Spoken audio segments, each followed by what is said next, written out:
Assalamualaikum warahmatullahi wabarakatuh. Halo teman-teman, kembali lagi dengan saya Bolo Riyado. Hari ini saya akan sedikit menjelaskan lagi tentang mengkaji diri. Di dalam kita berspiritual, kita itu harus memenuhi atau menjalankan tiga hal yang sangatlah penting, yang dimana itu adalah dasar dari perjalanan spiritual kita.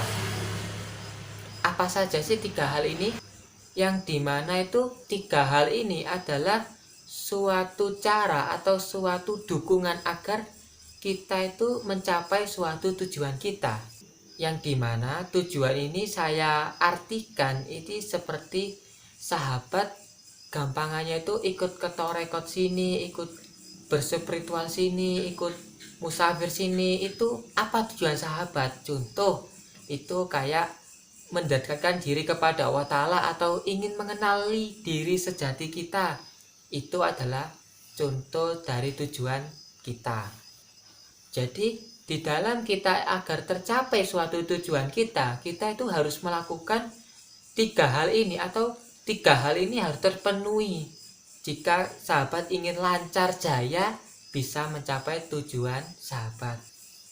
Apa saja sih tiga hal ini? Tapi sebelum itu saya mohon suatu dukungan sahabat atau apresiasi sahabat untuk menekan tombol subscribe agar saya lebih semangat lagi untuk menjelaskan tentang mengaji diri. Dan bagi sahabat yang suka di video ini, jangan lupa untuk like jika sahabat suka, atau dibagikan ke siapapun, monggo. Baiklah, kita langsung saja menuju pembahasan kita. Jadi, tiga hal ini apa sih? Yang pertama adalah amalan yang istiqomah. Jika sahabat ikut bertorekot, itu pasti sahabat dikasih suatu amalan. Jadi, istiqomah ini bukan sekedar dari amalan saja, tapi dari sholatnya, dari lakunya, dari amalannya juga harus istiqomah. Yang kedua ini kita harus mandi malam. Jadi jika sahabat ikut juga bertorekot, pasti sahabat dianjurkan untuk mandi malam. Jadi kenapa sih kok mandi malam itu sangatlah penting agar bisa mencapai tujuan sahabat ini? Saya ibaratkan mudahnya, itu seperti kalau kita itu ingin perjalanan dari Malang, Jawa Timur ke Surabaya, atau gampangnya ke Jakarta aja wis.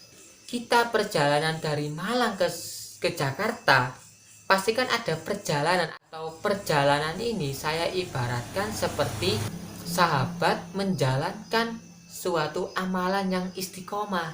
Jadi sesuatu apapun yang dijalankan secara istiqomah itu adalah perjalanan sahabat, proses perjalanan sahabat.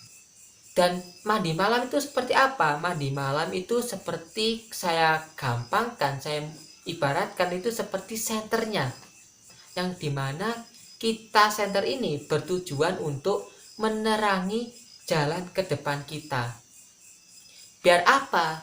Biar kalau ada suatu gelombang-gelombang atau jalan-jalan yang rusak atau jurang atau apapun itu yang menjadi suatu masalah yang akan datang, kita bisa lihat dulu dengan senter ini. Jadi kita bisa ada waktu untuk menghindari suatu masalah tersebut. Jadi itulah pentingnya kenapa kok mandi malam, yaitu sebagai penglihatan ke depan dari perjalanan kita. Yang dimana kalau kita tidak punya senter, pasti kita nggak bisa peteng dalam keadaan yang gelap. Jadi kalau kita gak tahu kalau di depan itu ternyata ada jurang, ada jalan yang berlubang, kita nggak tahu, ditatak aja nanti bisa-bisa sahabat bisa jatuh gitu. Yang ketiga ini sangatlah penting. Apa sih yang paling penting itu? Yang paling penting itu adalah ada suatu guru. Loh, kenapa kok sangatlah penting? Kok ada suatu guru ini? Apa bedanya nomor 1, nomor 2? Kok nomor 3 ini sangatlah penting? saya kembali lagi kepada saya ibaratkan seperti tadi, yang dimana kita itu kalau perjalanan Malang ke Jakarta, yang dimana istiqomah adalah perjalanan kita, proses perjalanan kita. Jadi kita jalan, itu adalah istiqomah. Yang kedua adalah lampu atau senter, biar kita bisa melihat ke depannya atau kita bisa melihat dalam suatu kegelapan, biar kita tahu kalau ada suatu masalah yang akan datang. Itu. Yang ketiga adalah jalan. Jadi adanya jalan, kita tinggal mengikuti saja jalan dari Malang ke Jakarta. Kita nggak perlu lagi mencari jalan. Kita hanya mengikuti jalan petunjuk arah. Kalau contoh Malang ke Surabaya, belok kiri, belok kanan, belok kiri, belok kanan, kita hanya mengikuti saja. Jadi sebelum kita ada suatu perbelokan jalan, kita diberi petunjuk dulu, yaitu kalau kamu ingin ke Jakarta, belok kiri, jangan belok kanan. Kalau belok kanan, kamu ke Banyuwangi loh, nanti salah jalan. Itulah pentingnya ada seorang guru. Itulah pentingnya ada petunjuk. Itulah pentingnya ada jalan. Kalau kita hanya jalan saja dan ada suatu senter, tanpa kita dibarengi dengan suatu jalan yang pasti, hanya mengikuti jalan saja, tanpa kita mencari lagi, kita nggak akan tersesat. Itulah pentingnya kenapa kok ada seorang guru. Dan saya juga pernah mendengar atau membaca juga kalau kita mendekatkan diri kepada Allah Ta'ala tanpa seorang guru, maka guru kita itu adalah seorang setan. Kok bisa? Karena kita tidak tahu jalannya, kita tidak tahu petunjuk arah jalan yang benar. Kita hanya bondo melaku, bondo percaya lurus toh ae, tibae di depan sana jurang. Itu sahabat. Jadi kalau sahabat ingin mencapai tujuan sahabat, yang saya gampang ibaratkan mudahnya tujuan sahabat itu mendekatkan diri kepada Allah Ta'ala, maka 3 hal ini harus sahabat lengkapi. Kalau sahabat gak lengkapi atau kurang dari salah satunya ini, maka sahabat banyak sekali rintangan-rintangan yang akan sahabat hadapi. Jadi saya contohkan, kalau sahabat itu tidak lengkapi satu contoh, tidak istiqomah, tapi sahabat mandi malam dan punya seorang guru, sahabat manut kepada guru, maka sahabat itu hanya punya jalan dan juga sahabat punya senter.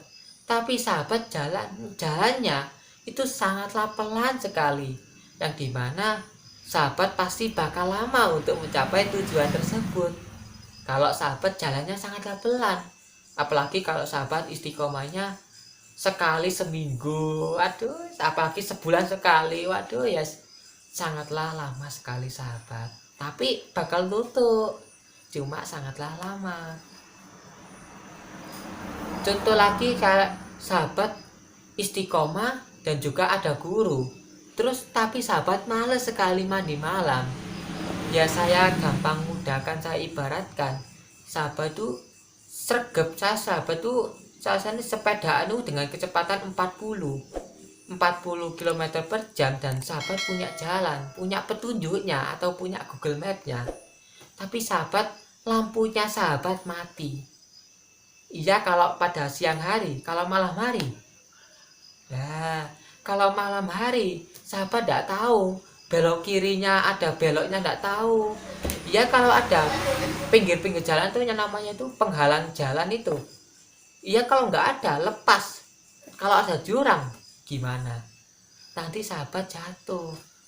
Gak usah jurang, apalagi kalau jalan yang berlubang, sahabat gak bisa kelihatan. Nanti sahabat jatuh. Atau kalau sahabat bisa mengendalikan sepeda ini ya bagus, tapi kalau nggak bisa ya nanti sahabat jatuh. Kalau jatuh sahabat nanti sepedanya sahabat tuh rusak. Kalau rusak sahabat gak bisa jalan lagi, bisa ya jalan kaki semakin lama.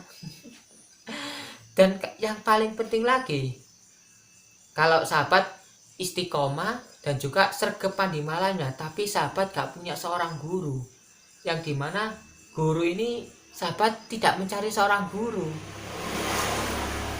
Maka saya ibaratkan, ini lebih parah lagi sahabat, saya ibaratkan seperti sahabat itu punya senter dan sahabat sergap jalan kaki di hutan gelap gulita, yang dimana sahabat gak tahu tujuan sahabat gimana, ini belok kirinya di mana, lurusnya di mana, putar baliknya di mana, sahabat gak tahu. Sahabat jalan di hutan gelap gulita, banyak sekali hewan buas. Sekali saja sahabat salah jalan, salah milih jalan, nanti sahabat gak bisa putar balik, sahabat hanya bisa lurus saja. Nanti sahabat kadangkala terpojokan di suatu contoh tebing-tebing, sahabat nggak tahu arah baliknya di mana ini. Lah nanti sangatlah tinggi persentase untuk sahabat bisa tersesat. Itu sahabat. Makanya itulah ada seorang ulama juga itu gampangnya kalau sahabat belajar atau mendekatkan diri kepada Allah Ta'ala tanpa seorang guru, itu mudah tersesat. Saya ibaratkan seperti itu.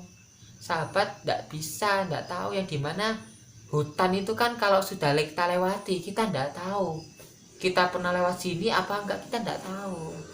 Gitu sahabat. Baiklah, sekian saja saya menjelaskan, yang dimana saya juga udah ngepeces saya ngomongnya. Mohon maaf kalau saya terlalu cepat ngomongnya. Kalau ada kesalahan juga ya saya mohon maaf. Saya juga masih belajar. Kalau sahabat ingin nyarankan apa yang saya bahas ke depannya, monggo di kolom komentar, nanti saya jawab. Baiklah, sekian itu saja. Jangan lupa sahabat untuk memberi dukungan saya dengan menekan tombol subscribe, itu sangatlah saya senang sekali. Bahagia rasanya kalau ada nambah satu gitu, aduh senang gitu. Apalagi kalau sahabat mau menekan like atau dibagikan ke teman-temannya, monggo. Baiklah, sekian saja dari saya mohon maaf sekali lagi. Saya undur diri. Wassalamualaikum warahmatullahi wabarakatuh. Salam Ponorogo.